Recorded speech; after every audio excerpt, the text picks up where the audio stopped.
We are getting to the core of the new you, the essence of step 9. Welcome again to another episode of the 1% in Recovery podcast, where we encourage you to laugh every day, to work hard in recovery, work hard in your relationships, work hard in your job, business, school, just work. And to love unconditionally. Put more love out there and watch more love return.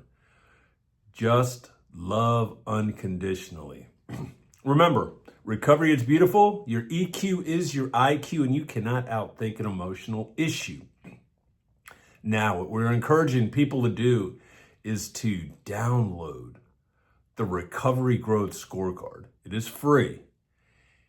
Utilize the scorecard to start changing the neurotransmitters, the neuroplasticity in your brain as you recover, or if you're already in recovery, short-term, long-term, and you keep generating natural dopamine, serotonin, endorphins, oxytocin.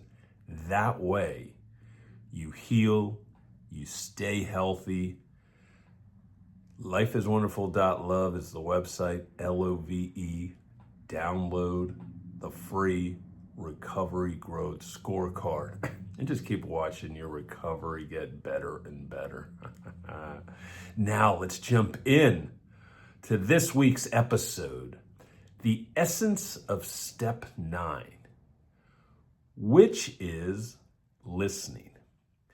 Now, when people talk about step 9, they want to talk about, I'm going to make amends. I'm going to go before the people that I have hurt, which is going to include the loved ones, the spouse, the boyfriend, girlfriend, partner, the parents, the siblings, the kids, the best friends, the employers. Those are the people that usually hit the list. And here is the thing. People always talk about, and it is about responsibility, taking responsibility for what you have done, how you have hurt, not how they hurt you, because I'm assuming especially you're dealing with family or dealing with some lover, that they've hurt you. That's not your problem. Right now, you're trying to kind of grow up. What we're doing here in the steps is growing up, gaining that maturity like we talked about. Step 8 is truly about maturity. If you truly love people, you are going to put them on a list. Step 7 is when the essence of step 7 is you start thinking of others. It's that turning point where you move away from self and you start thinking of others. Because the 12 steps, 6 about self, 6 about getting outside of yourself. And so step 9 really gets to listening. Because when you actually make an amends, it's not about taking responsibility. It is about finally listening to the person that you had hurt, that you have avoided. See, when we're in addicts, we're very immature and we don't want to take responsibility. Because these people were probably willing to tell us for years things that we needed to hear about ourselves or things that we were doing. But because we're addicts, and if you're like me, you're going to get very defensive. You're going to start to feel hurt. You're going to start to shift the blame. You're going to think that it's the hot potato. We're going to have it in our hands. Nope, we're going to throw it back at you. And we were so good at deflecting. We were so good at never listening to our own bad behavior, to our own hurtful behavior, to our disappearance, to our not being in the moment, always being on our phones, even if our bodies was physically at, let's say, Thanksgiving or at a birthday party or at some type of school event for the kids. And so finally, we can first tell a person how we have seen each relationship and what we feel, how we have damaged it, and how we are willing to repair what we have damaged, what we have destroyed, and how we can move it forward.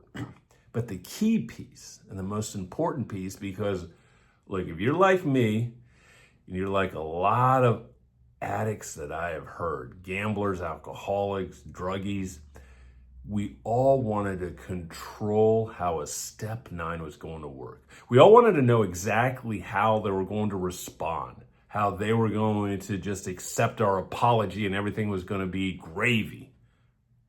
But it never works out that way, because they have a totally different perspective. They don't think the way we do. They're usually either very codependent and they've always been enabling us, or they've been kind of distant and they're void of either their own feelings, so they weren't truly aware of what we were doing, but they did see how they were being neglected, so they did have their point of view.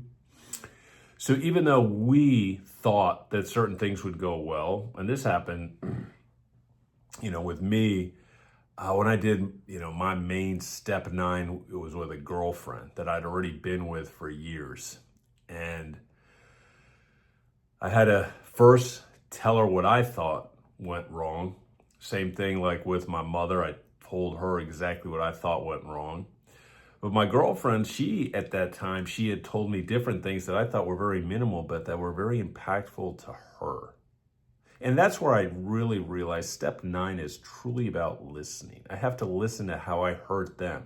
Because sometimes when we're even in current relationships, I've got to be aware of how I am being perceived. Even though I think I may be doing everything correctly, they may be receiving a totally different message, or at least partly different message. So I think the beauty of the step 9 is we start listening and realizing, man, oh man, these people have a totally different way when I was either on the phone, or I had to escape, or I'd run to the bathroom, or I'd go outside, or I'm in my car, or, there's 1,000 things that, especially as gamblers, checking scores and calling bookies and 1,000 things. A little different nowadays because everything can be manipulated at your phone. You can pretty much almost do it in front of people on your phone, pretending you're texting and you're actually making certain bets. So it's a little easier to place bets, but it's also you can have more destruction quicker because it's on your phone.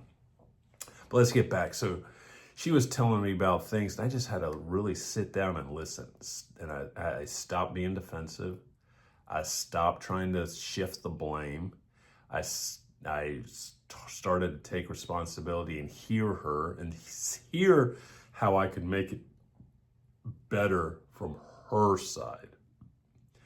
My mom was trying to kind of deflect everything, that things weren't so bad, and I had to kind of remind her certain things, certain monies that I had taken and lost, gambling, speculating on oil, just doing some dumb shit. And that kind of reminded her how I hurt her feelings, even though she immediately didn't want to admit it. Like with my dad, it took like 6 months before I could actually do an amends. And then, his was the biggest surprise because he apologized for things that happened in our family. And so that was enlightening, and it just really straightened our relationship from going to one to being really less communicative for about 10 years to one that was actually a lot more communicative for his final 10 years of life. And, things like with brother or friends, there was things that just kind of got clear on either how they thought of me or what was going on. So I encourage people to really tap into listening, because I think the listening helps us to be empathetic. And that is where we need to get to. We really, truly want to have better relationships. We have to be more empathetic. We have to listen. We have to be aware of what we may be doing. So I want people to truly embrace step 9. There's so much value in it. And, it kind of keeps moving us forward. And we're going to go into step 10. Like I said, there's no such thing as maintenance steps. That's all stupid words that are used in meetings that make zero sense because there's no such thing as maintenance. You live the steps, you work the steps each and every day. And all the steps matter at any point in time. I'm a believer in trying to do each step thoroughly the first time so you don't have to keep repeating steps. But the key thing is that step 10, 11, and 12 keep moving us forward on how to be a better human being, on how to be there more for others, on how to really, really get the most out of life, because what we're going to cherish is our relationships. So when we do these right now, steps 7, 8, and 9, think of others, gain that maturity, and listen to others. Man, we're growing. We are growing, and we are making something better. We're making our lives better, because all of that is going to in turn go back to the big goals. The big goals are we want more peace in our life.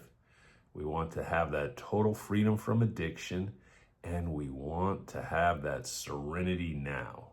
And that is the way to live. So with that, I want to encourage you to listen, be empathetic, realize life is wonderful.